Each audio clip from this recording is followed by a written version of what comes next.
ভারতের মুম্বাই শহরের হেরিটেজ স্থাপত্যের তকমা পাওয়া মান্নাত বাড়িটি নিয়ে ভক্তদের আবেগও কম নয়। কারণ বাড়িটি ছিল বলিউড কিং শাহরুখ খানের জন্মদিন কিংবা যে কোনো উৎসবে নায়ককে এক নজরে দেখতে হাজারো ভক্ত জড়ো হতেন মান্নাতের সামনে। অনেকদিন থেকে শোনা যাচ্ছিল মান্নাত ছেড়ে দেবেন শাহরুখ, তাই হলো। সদ্যই সপরিবারে বাড়িটি ছাড়লেন শাহরুখ, উঠলেন নতুন একটি ভাড়া বাসায়। সঙ্গে মাস গেলে তাকে গুনতে হবে মোটা অঙ্কের টাকাও। বসুন্ধরা, উত্তরা, বনশ্রী, কুড়িল ও বাড্ডা সহ রাজধানীর বিভিন্ন স্থানে অভিজাত ও অত্যাধুনিক মানের ফ্ল্যাট কেনার এক নির্ভরযোগ্য প্রতিষ্ঠান প্লেজেন্ট প্রপার্টিজ লিমিটেড। তাই আপনার স্বপ্নের আবাসনের জন্য আজই যোগাযোগ করুন। Pleasant properties limited, where destiny matches eventually.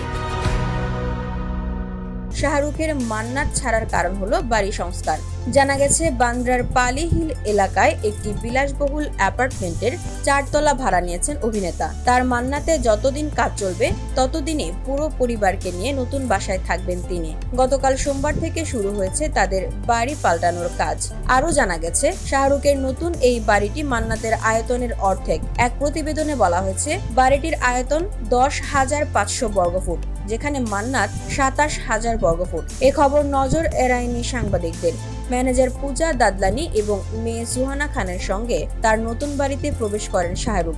প্রায় 2 বছর সেখানে থাকার পরিকল্পনা রয়েছে নায়কের। ভারতীয় সংবাদ মাধ্যমের প্রতিবেদনে বলা হয়েছে 4 তলার ওই বাড়িটির জন্য মাসে 24 লাখ রুপি গুনতে হবে শাহরুখকে। VOD Bangla news desk.